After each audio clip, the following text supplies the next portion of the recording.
This is Octave Leap. Innovation, regeneration, and human optimization.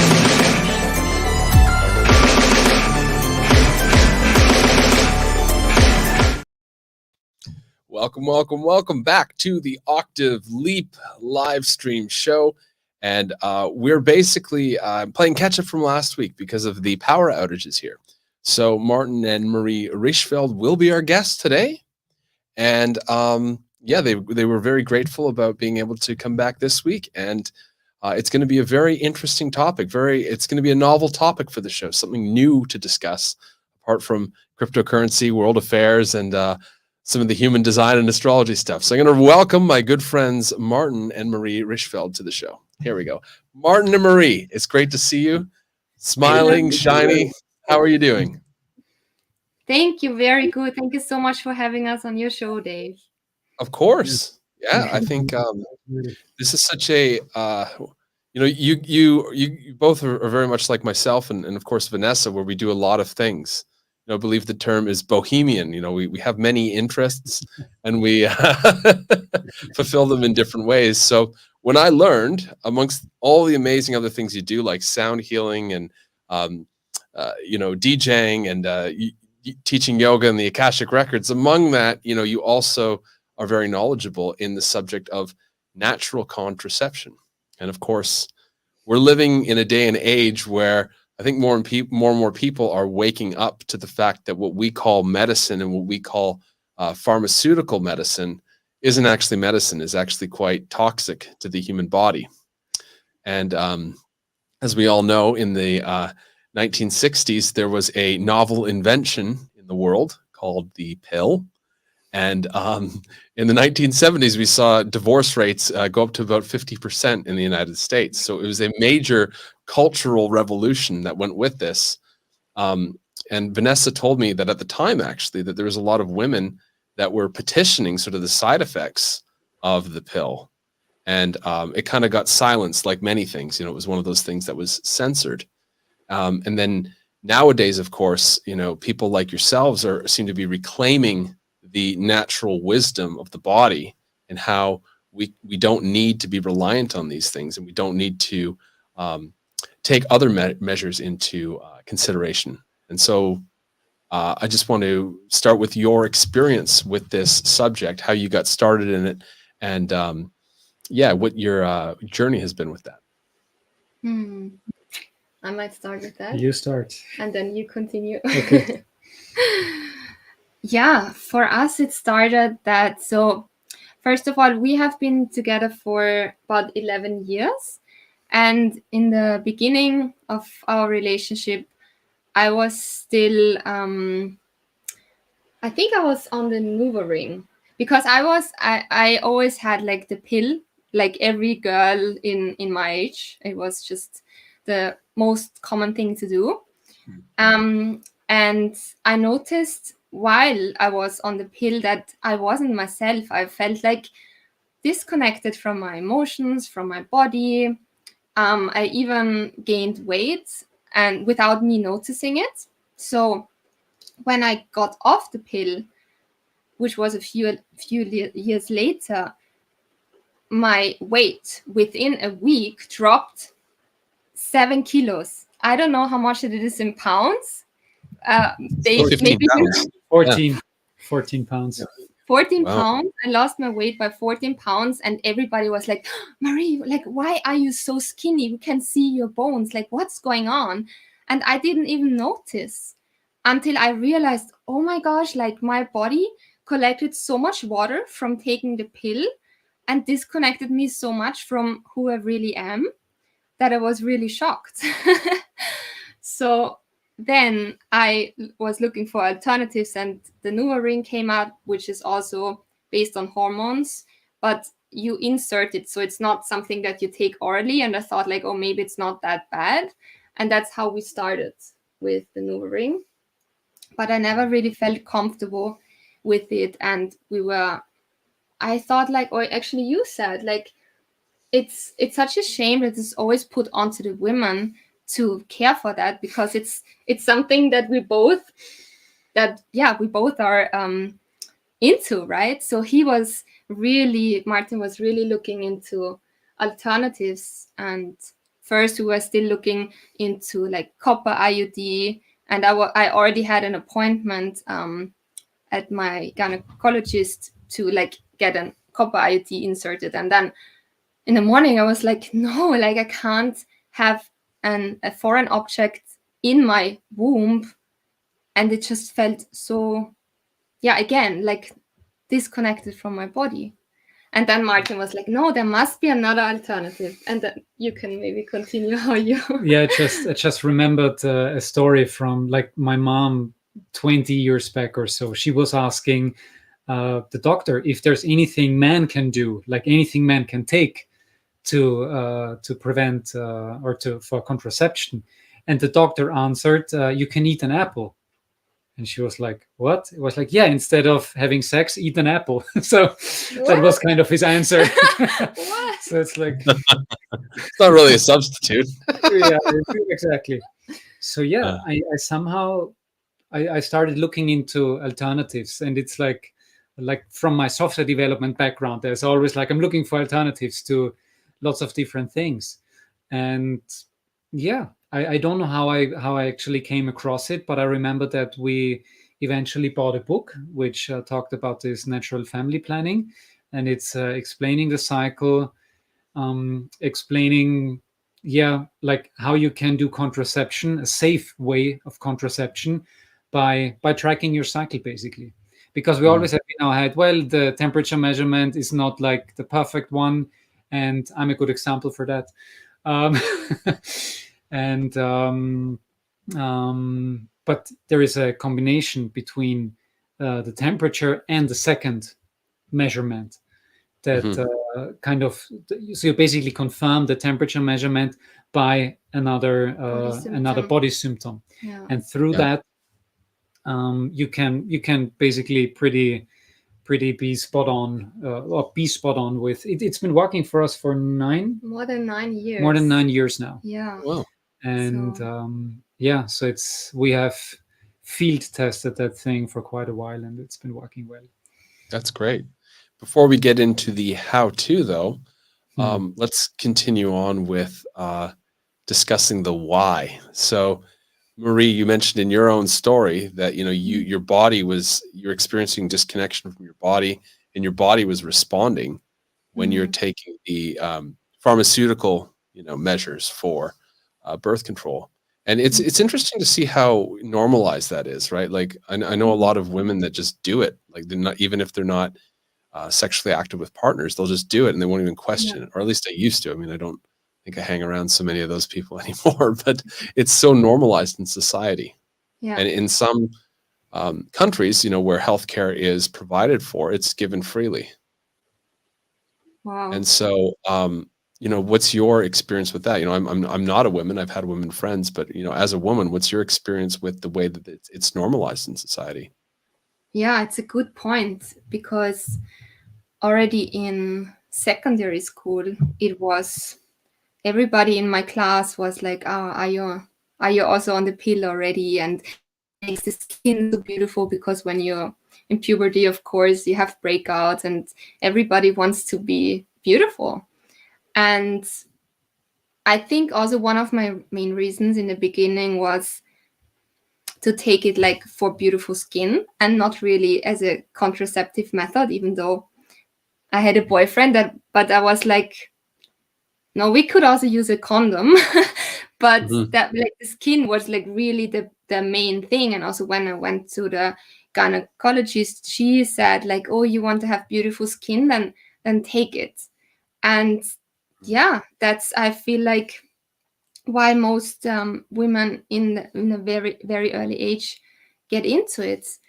And the big problem with that is that we were talking about it just a few days ago, that by taking these artificial hormones, you like the body is pretending something, and you are not actually yourself.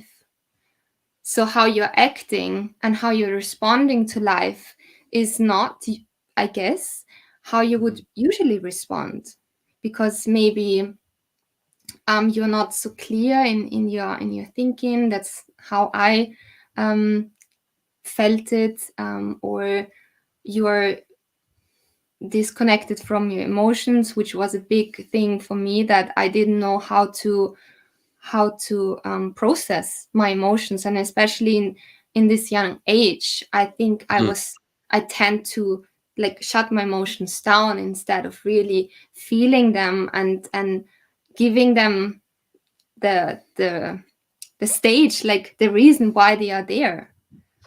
Yeah. And I guess in the future, this is a really big issue, that suddenly these emotions come up, or trauma that you didn't process back then. Yeah, and then we all need to go to trauma release or any of those nice workshops.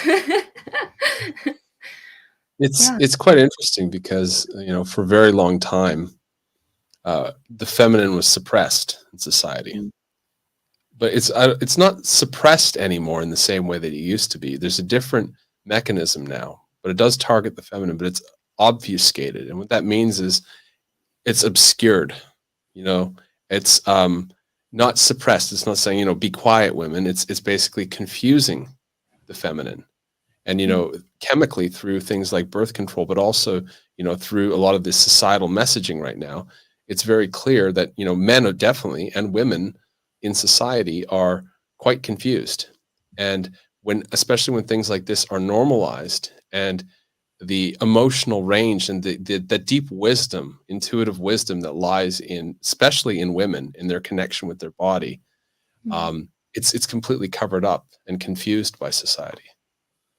Yeah, exactly. And I felt that also the disconnection to my menstrual cycle, to my moon cycle, it was such a big issue, but I didn't realize.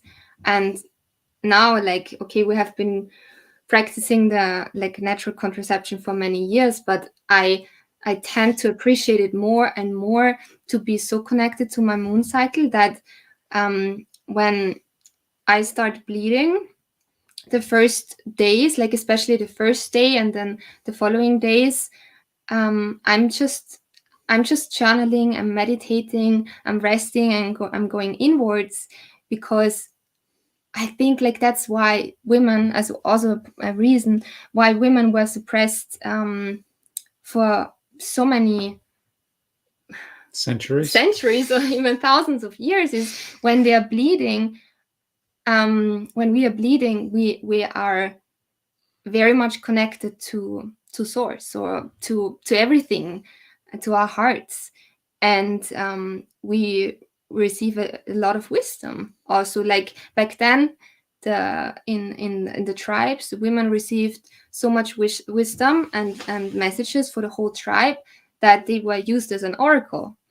But now, like, we are shut down, and we are not meant to talk about menstruating or like any of these topics, and there's so much shame around it. And since I got so much into it, and also together with Martin, he's like really supporting me while I'm bleeding. So he's like cooking, and he's like doing all the work that I would usually do, like in our household, so I can just rest and be myself and be inwards and bleed. Yeah, I think it's also to add another aspect to that, and to the suppression. I mean, when we think about the power that lies in that, the womb is creating the womb. Like, what the womb is doing is the reason why we all are here. It's creating life. So there is the highest power that we need, well, to be created. And so it is a phenomenal power. Of course, it needs a little semen from us, but like the whole creation of life is happening in the woman. So there is a lot of power, and I think that's part of the suppression that the patriarchal, I'm not sure if I'm pronouncing it right, system is just not supporting that and wants to suppress that because it knows that it's so much more powerful than like men alone or men by themselves. I'd go a step further than, it's often that the finger is pointed at the patriarchy, but actually, when men have been in charge, rightful men, they usually protect women and honor them. It's a different system. And, that word is problematic because it does point it with men. But the actual system, though, is anti-life because there's even a war on natural birth now. Yeah. Where we're at. And the system is moving people step by step in that direction, saying that natural birth isn't healthy, it's dangerous. And also saying, there's a movement, the same guy who's pushing for the things in the arms is also saying breast milk's dangerous and that we should only use lab-grown milk. So there's this whole effort to disconnect us with life itself and to put humans into a synthetic reality altogether. And we're seeing this ubiquitously spread throughout our entire society globally. And there's hardly a country in the world that doesn't have this similar mechanism in place. And so this doesn't surprise me. And it doesn't surprise me, when I used to work in an office, women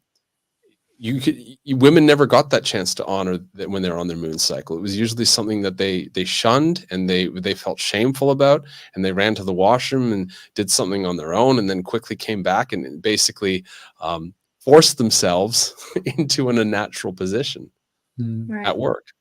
And having left the corporate world quite a while ago and being around more people who live on their own rhythm, I've seen a huge difference in the way that women interact now. They take that time out because they can, and when they become much more in tune with their, seasons, I notice a difference. And actually the irrational aspects and the emotional outbursts, they don't happen as often anymore.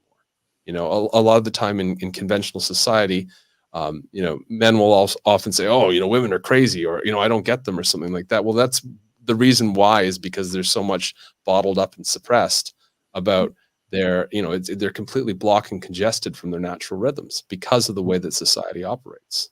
At least that's just what I've observed. But, I feel very strongly about this as a man because men really rely on those subtle cues from women who are in touch with their bodies to know how to act. It's nonverbal in a way. When men are around women who have that, who have that connection with their bodies, they act differently. Yeah, definitely. What I also noticed is that many women, including me in the past, have menstrual cramps, or they have to take how do you call it, painkillers. And I think the main reason is because the womb is screaming for attention. Like the womb is to me the most important center of a woman, and because of its power, it's so important to also give it, the womb, its or her attention.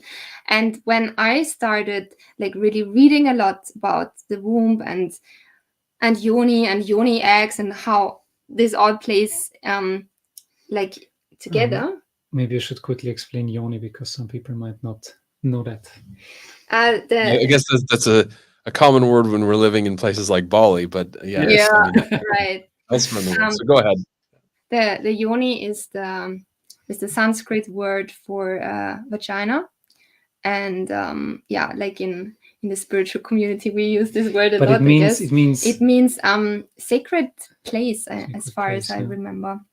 And when I started really connecting with my womb and including her into my meditations, and especially while I'm bleeding, I was so surprised, but all the menstrual cramps, they went away. I don't have any of them anymore since a few months, where I went really deep, the last year, and I never had really crazy cramps, but still, especially in the first 1, 2, 3 days during the night, I was waking up because it was hurting. And since I gave my womb this attention, there's nothing. It feels so smooth, and I feel like I have established a really beautiful connection to this power center. Yeah. And do you feel like that connection that you've established and the way that your womb is happy now relates also to the natural contraception practices that you two both practice? Yes, it definitely relates. Even though in the beginning, when we started with that, like 9 years ago, it was actually more Martin that was like really into it, and he was like making sure that I take my temperature and like I measure my like the cervix or the cervical mucus, and we can go into that a little later, like how it works. So he was like really the driving force, and I was like, okay, I'm just happy I don't have to take hormones, but I was not really dedicated to it. So I was still kind of a little disconnected. But yeah, in the last few years, when we were like living at all these beautiful spiritual places like Bali, Kopangan, whatever you name them, there is so many women, and this sisterhood is like really, really a big thing now. Like women trusting each other again and supporting each other without seeing the other woman as a competitor, but as someone that we can really support each other in our journey. And this sisterhood really brought me even closer to myself. And then I was like really like, oh, I'm already doing natural contraception, but I want to know more about it. And then I went even deeper. So actually I have to say thank you to you for always being this the driving force behind it. Wow. I've noticed that, you know, in these places, I call them places of power, because they usually, if you look at it, it's usually the natural landscape. The land itself has incredible energy that attracts people and that brings out these qualities in people. But I know exactly what you're talking about. I've been to many of these. I've always loved going to these places of power. There's none of them that I've ever seen that are not naturally beautiful either. There's always some sort of natural attraction happening. Yeah.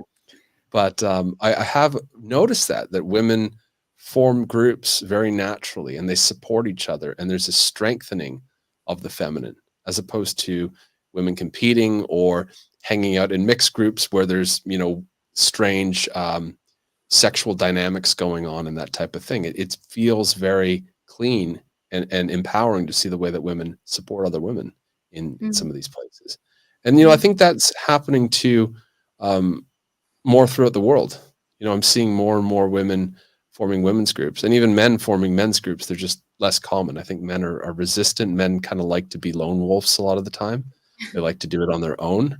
I'm always amazed because I think, oh, where are the men? But they're just on their own, doing their own thing, and they'll come out when they're ready.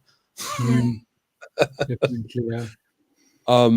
But what I wanted to say to that, I did have a question for you, is why do you think you still felt disconnected when you started the practice and Martin was the main driving force? I think because I was still very much in the system, as I would call it, like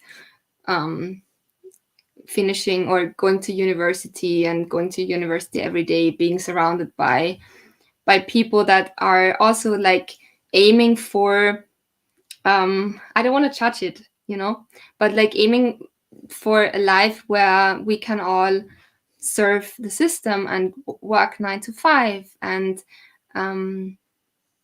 yeah, Essentially be in the system's rhythm and not our own rhythm.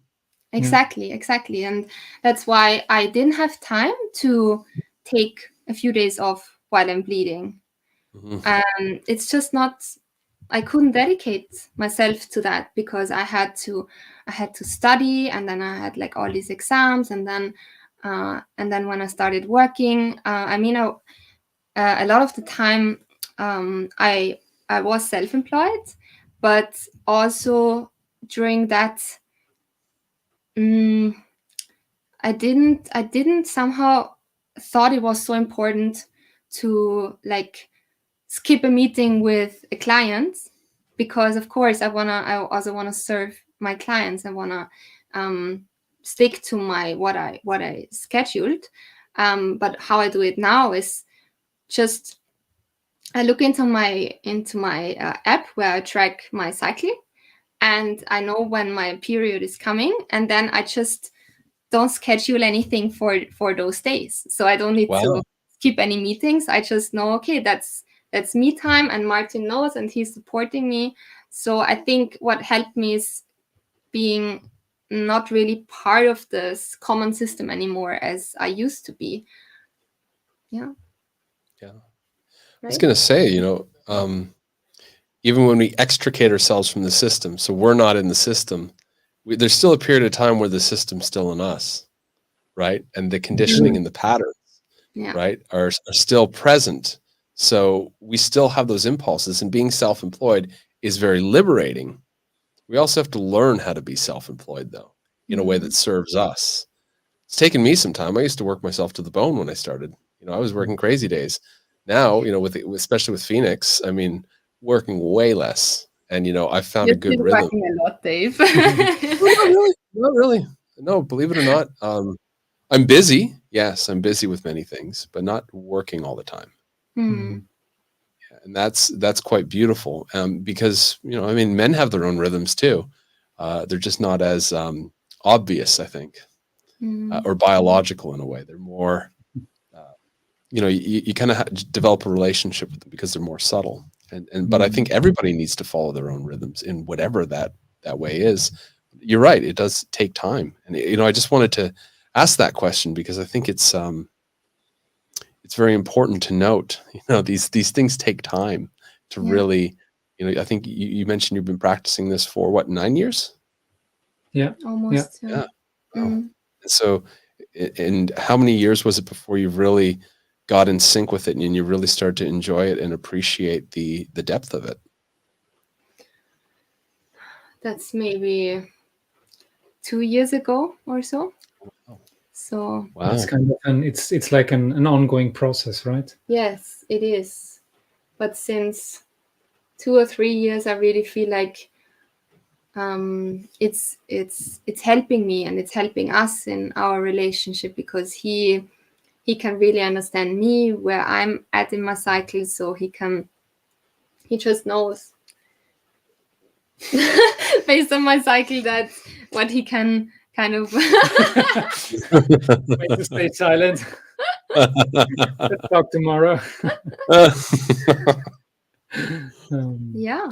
So it took a time. It took some while in the beginning, but I think it's beautiful if we just give ourselves the time to learn about something and not force anything, and just let it unfold and Yeah. let it become like a routine. I think, especially about the symptothermal method that we are practicing, it is actually easy, but in the beginning it can be complex, and you are maybe very much in your head, and that's why Martin was the driving force in the beginning, because for him it's easy, like, to calculate, like, there's some rules, and it has a mathematical aspect that we simplified in our course, but it was like, for me, I could, like, it's all the charts and everything, I could, they were like in my head, so I could easily follow these steps. And once you have like the kind of the bullet points, or then it's easy to follow it, actually.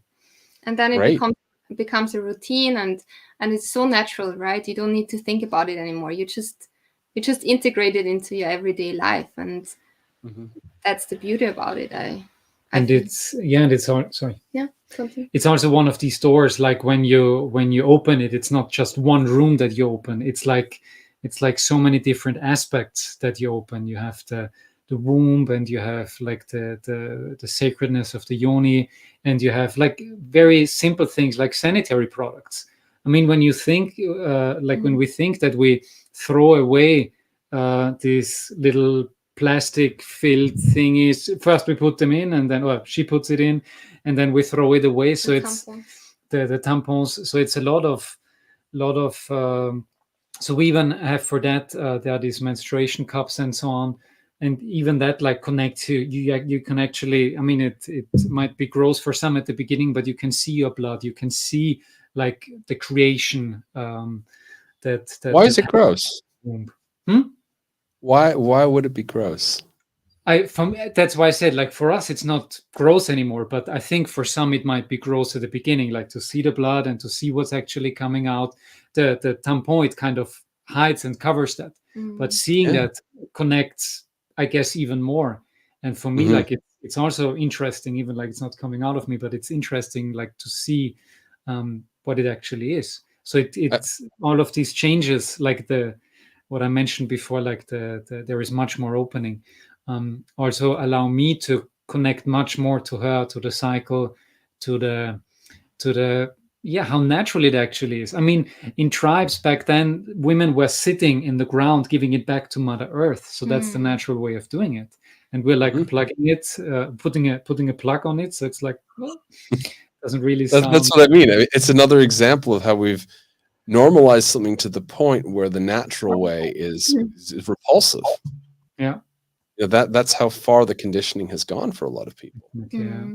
And so, yeah, it's mind-boggling. You know, I've been through this process too. You know, being around women conscious women that, you know, have educated me on what they're doing in their practices, and I see the difference, and I saw the difference. You know, before Vanessa, you know, even when I was with other partners that were like that, and I began to understand and see, oh my God, you know, when women are in touch with that, everything improves. You know, their health, our relationship, everything. And so, you know, I see the power in that. And I wanted to ask you, what other benefits have you realized in practicing this? In not, you know, it's not just this area of contraception. It's really an awareness of a much larger subject. It sounds like there's a whole, and you two really epitomize making it a couples thing, which is beautiful, because I'm sure that it's improved the bonds of your intimacy and the bonds of your relationship. It really feels that, at least in listening to your words. Yeah, it like this opening the door, and there's so much behind it, is definitely like just the starting point, and then you experience like more and more, like the sanitary products and so on, and even like in our bonding, in our relationship, also wording, for example, like years ago we said, well, let's have sex, or let's fuck, like making it in a very like rude way.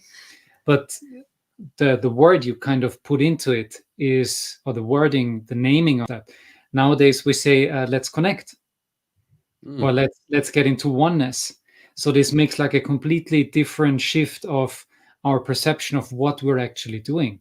Like what is it we are connecting? I mean, how deep, how intimate can you get? Like how can you get more intimate with someone than letting him into your body? It's like, and on the other side, like really honoring that, appreciating that you are allowed to enter her body. It's yeah, and like not having these weird hormones, like, or these pills changing the hormones of the body actually, or whatever foreign objects in the body. It definitely kind of, yeah, also strengthened our connection, especially, and we emphasized it in our course, like I don't know how many times, making it a group, like not a group, A couple effort. a couple effort.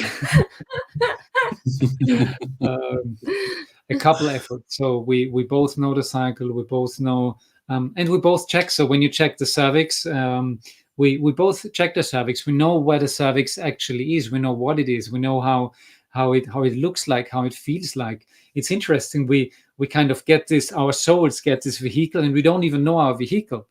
I mean, we have an instruction manual for anything you buy. You get an instruction manual. Unfortunately, there is no instruction manual coming for when we're born. For life. I think I found one, but that's for another stream to share. But yeah, it's like, I mean, knowing ourselves, knowing our body, our physical vehicle for this lifetime is, yeah, the more we know it, the better we can kind of steer it, the better we can use it, the more pleasure we can feel, the more intimacy, the more we can like really open up. And there is one thing Maria always calls the release mode. So when there's this absolute connection, this pleasure, this intimacy, Marie and I can feel that she's going into what she calls the release mode. It's like complete dedication, complete oneness, complete unity, complete trust. Yeah. Like releasing to the moment, releasing to the partner, releasing to the connection. I guess that's it's kind of hard to describe with words, but we try to. For me, it's quite. I think a lot of the internal processes, they are difficult to describe with words. And I know in many of the yogic cultures, they've made these very complicated descriptions, but I'm not sure people have actually reproduced them accurately. Yeah. You know, but it's interesting to see that, you know, knowing that and knowing what I know about some of those cultures is that, you know, people have studied different internal states and what's possible. You know, I mean, in Tibet, they could melt snow with, you know, the way that they sat in the snow and focused on certain parts of the body. So there's our own internal alchemy. And you're right. You know, we don't even know about what the vehicle's capable of. And it just kind of gets neglected, or we reduce it to a very mechanical process of health, like calories in and calories out and exercise. But there's so much more going on than that in our bodies that are possible, because ultimately we want to, if we want to be happy, we need to listen to our body's signals that are guiding us there. You know, the things that we truly desire and want with our heart, they're always there messaging to us. They're just sort of in the midst of other conflicting and confusing signals that might be from environmental or from pharmaceutical or from whatever toxins we're being exposed to. And even like what also comes to my mind now is this giving space and holding space.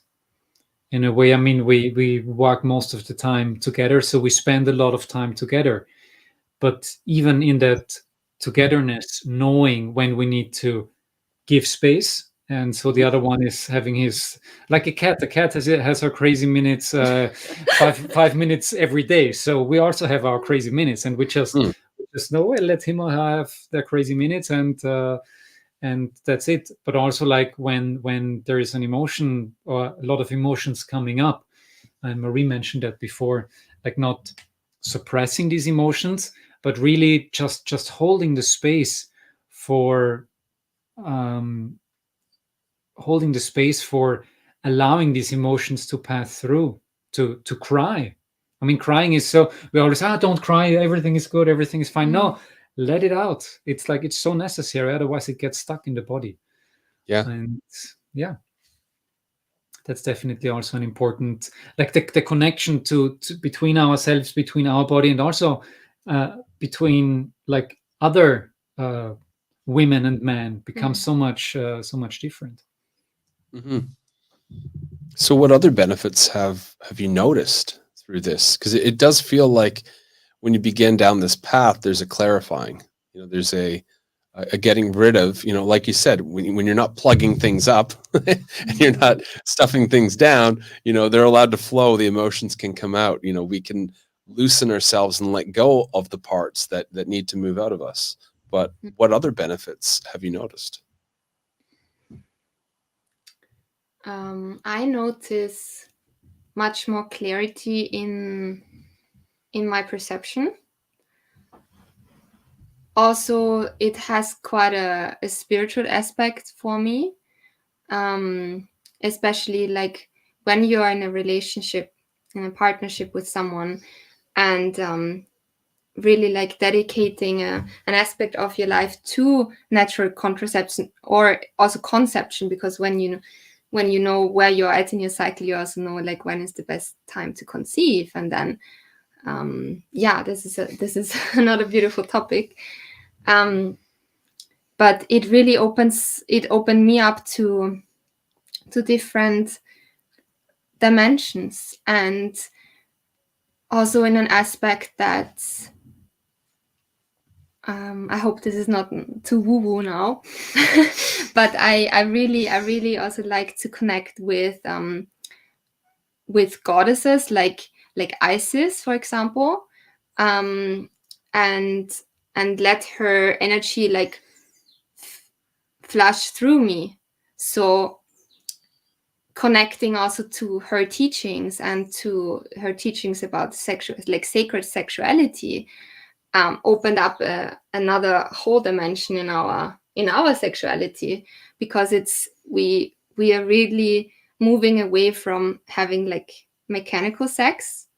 Sometimes we still have but like really from mechanical and just like aiming for the peak and that's it, to like really diving into this journey together and using and harnessing this power and this energy that is being generated and set free, and not like chasing an orgasm after the other, but like really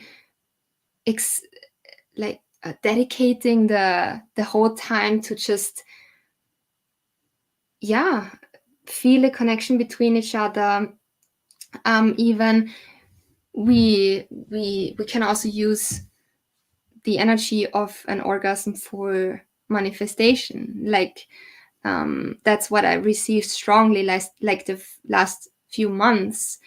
Maybe that's the next step for us to unlock, to really dive into manifestation through an orgasm. And I think like anything is possible through that. So it's a huge field that opened up by something simple like natural contraception, actually. Wow.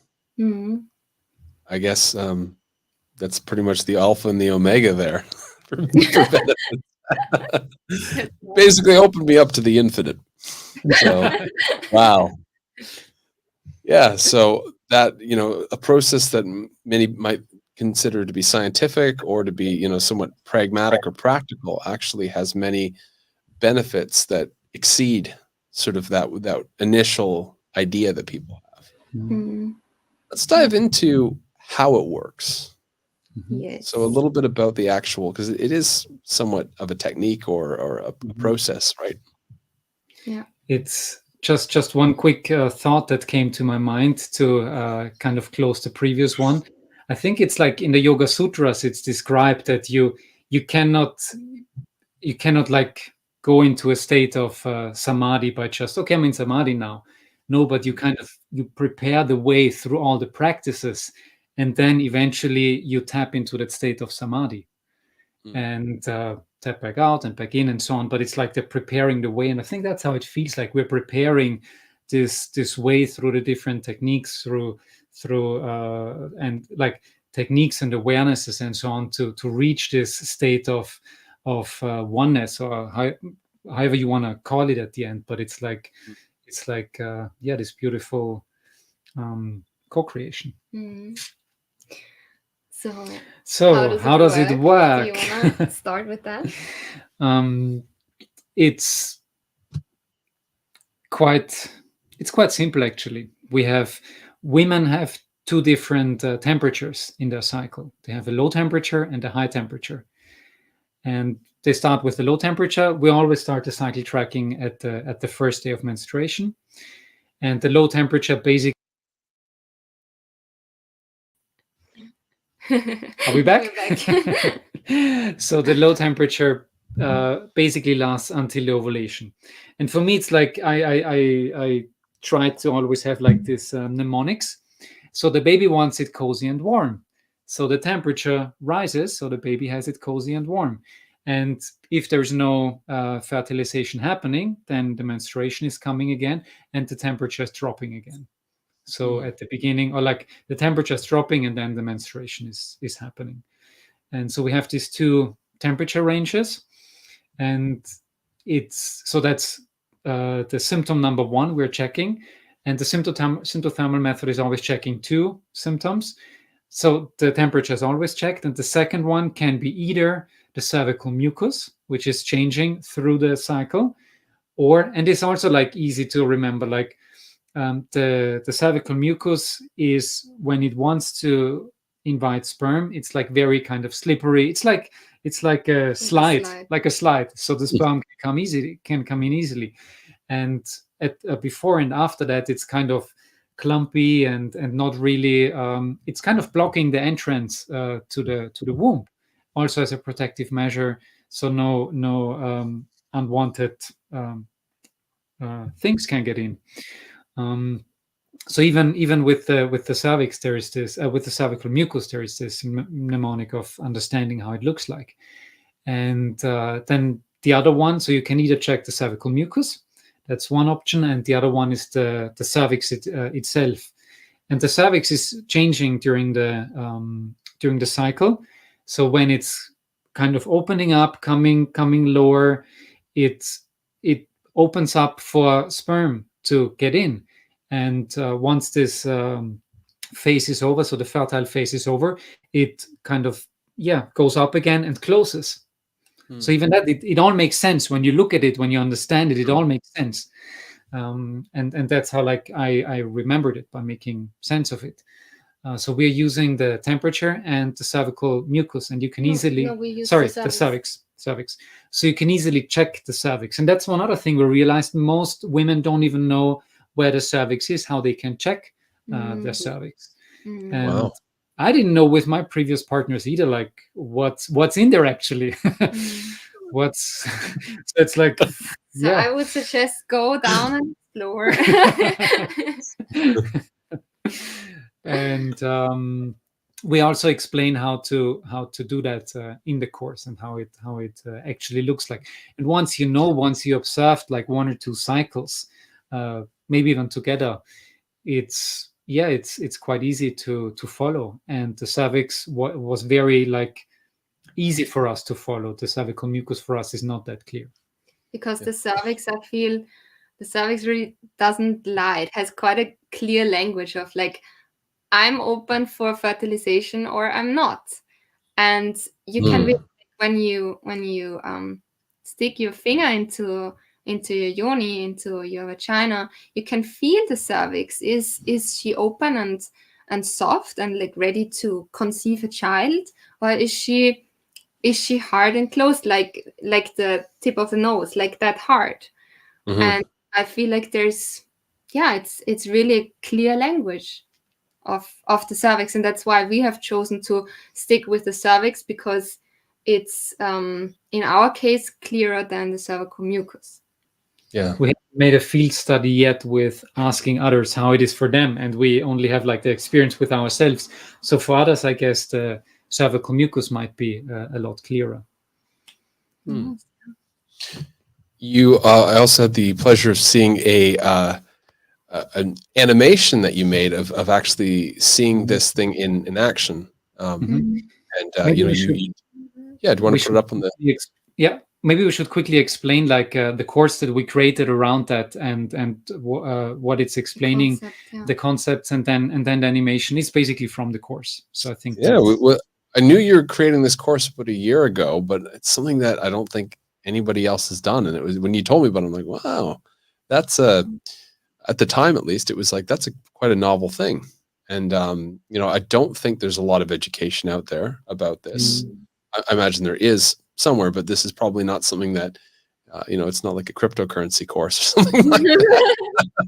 Yeah, it's kind of a taboo thing. And we talked to friends, and they were like, oh, I didn't even, like, I was ashamed looking at the course and so on. So it was very interesting that there is this whole taboo and shame around something that's so powerful, that's so creative, so natural, that's creating us. I mean, all of us won't be here without our parents making love. So it's like, yeah. I don't think people want to think about that.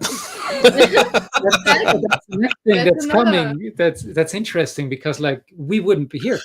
I know. So I know. Very, very, very interesting. And yeah, we created this course. It's like it's roughly 4 hours. No, 3 hours. 3 hours of content. Yeah, with like animations, with like really like step by step explaining how does the cycle look like, How does everything within the cycle, within the tracking look like? So we really, it's a hands-on thing. We have one chapter that's theoretically just to give background knowledge, and then we have one. It's a section actually. It's a whole section with multiple chapters. That's really just practical. What's the first phase of the cycle, second phase, third phase, and we have a lot of animations. I After Effects was your best friend now. was a big friend creating all these tables and everything, and we can just show one of these animations explaining the cycle. I think that's Let's do it, just to get a feeling for it. Yeah, because I mean, we can hear the words, but I think when we see it, it really makes a lot more sense. So let's take a look Let me at explain this. the cycle. For our course, we use a 28-day cycle. Yours might be longer or shorter. Anything's perfectly fine. The cycle normally starts with the menstruation. So the first day of the menstruation, day 1, is where we start our cycle observation. And the menstruation phase normally lasts between 3 and 7 days. And here for our standard, we've just used 5 days. After the menstruation phase, we go into the follicular phase. And during this phase, the egg-containing pods, called follicles, ripen, and one of the eggs mature. The follicular phase is followed by the ovulation phase. And this phase happens when the ovary releases the mature egg down the fallopian tube on its way to fertilization. And after the ovulation phase, we have the luteal phase. In this phase, the follicle that released the egg produces hormones that thicken and ripen the uterus to make it ready for pregnancy. And then we start the next cycle when the menstruation starts. During our cycle, we have 2 temperature ranges. We start with a low temperature range, which starts at the first day of menstruation and lasts until the ovulation starts. And the temperature range is somewhere between 36.4 to 36.7 degrees Celsius, or 97.52 to 98.06 degrees Fahrenheit. Again, you will see where the temperature is in your cycle. And as soon as the ovulation phase starts, we have a rise of the temperature. And just as a mnemonic, you can remember that the baby wants to have it cozy and warm. So the body prepares with a rise in temperature. And the temperature range here is 36.9 and 37.2 degrees Celsius, or 98.42 to 98.96 degrees of Fahrenheit. And the temperature drops again once the menstruation starts.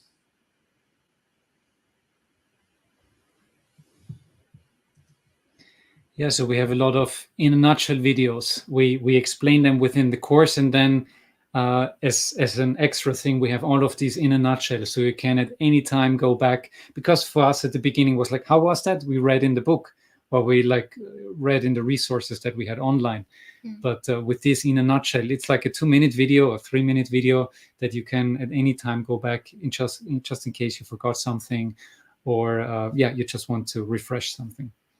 And we also create a checklist to make it really easy, especially in the beginning, to get it established, and then you can go through the checklist, also what you need to do in the morning or throughout the day, which is not much, but still it's it should be there to help and support you.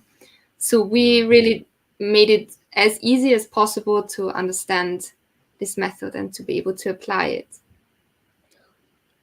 And you're obviously, because of your experience, you really want other people, you want to raise awareness about this and how beautiful it can be, and so that other people can experience similar results for themselves, or a similar shift in awareness essentially around this subject. And I mean, it might be taboo and people might feel uncomfortable, but they should. I mean, they should ask themselves why they feel uncomfortable about this kind of stuff, because this is, we're talking about the area of creating life.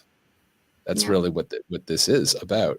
And it's just such a shame that this doesn't get talked about more, that we don't receive proper education around this.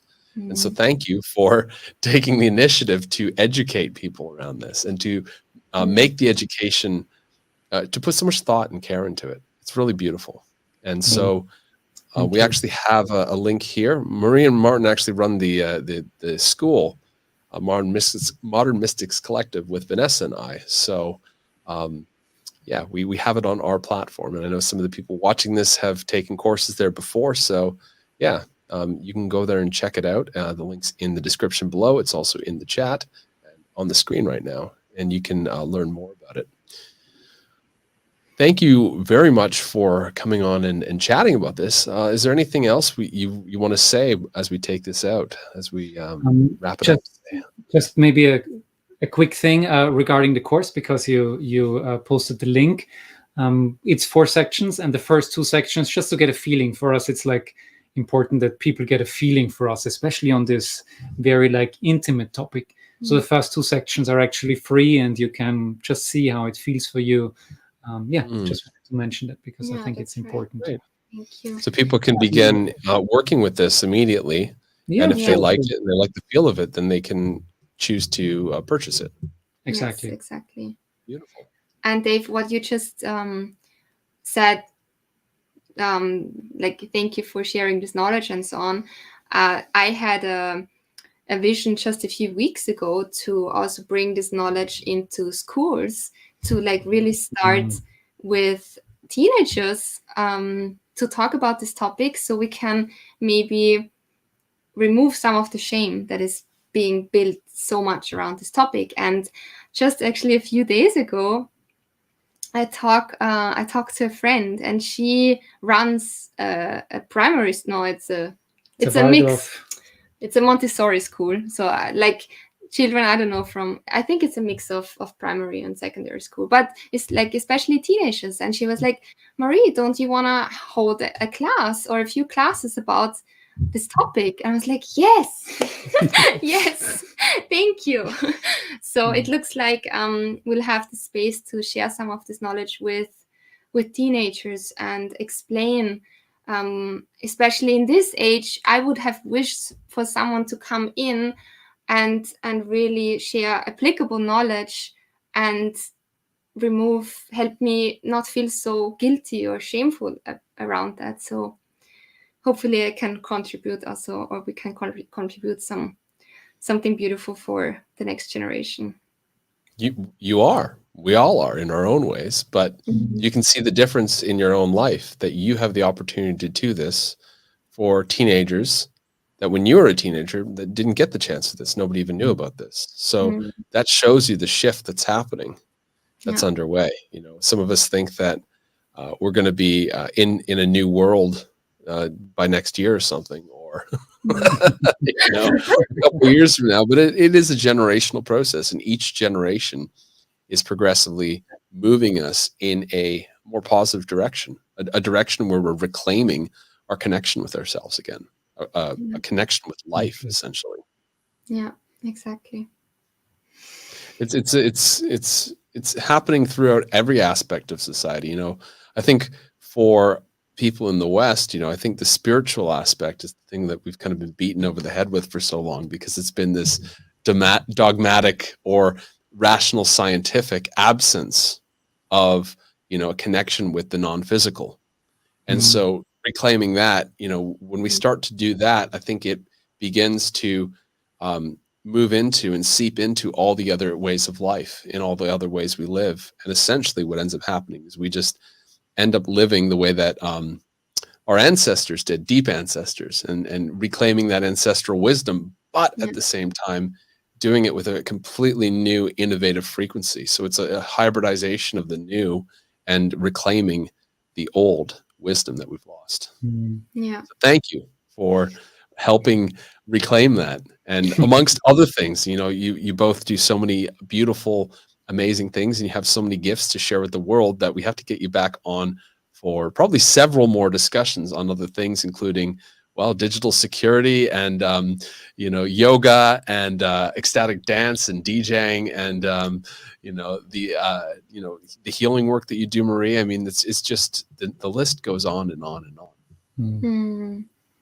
Thank you so much. Thank you, Dave, and the whole Octave Leap team for having us and giving us the space to share some of our knowledge and story. Yeah, also big thank you to everyone in the background. It's like I have the feeling that everyone who's in the background is like we need to. No one sees them, and as a software developer, it's like, oh, the software is working, but you never see the one who created it. We really I appreciate and sending a lot of gratitude to everyone, to the whole team. on screen and behind the screen. Yeah. I mean, with that said, though, I mean, our team, the people that contribute, it's not like a business where they work for us; they work with us, and Micah and Alex put on a beautiful workshop on Friday of how to use a cryptocurrency hardware wallet, for instance. And they did that all by themselves. And, it was done through Octave Leap, meaning that, I shared it with the community and people that wanted that knowledge could come and do that. And, that's what the plan is for Octave Leap, is to be able to do that, to be able to have a source or a community where people can come and plug into all sorts of ways of living on this new frequency, whether that be, with ecstatic dance sessions or with our, sound journeys or with, cryptocurrency courses or other forms of workshops that we do as well.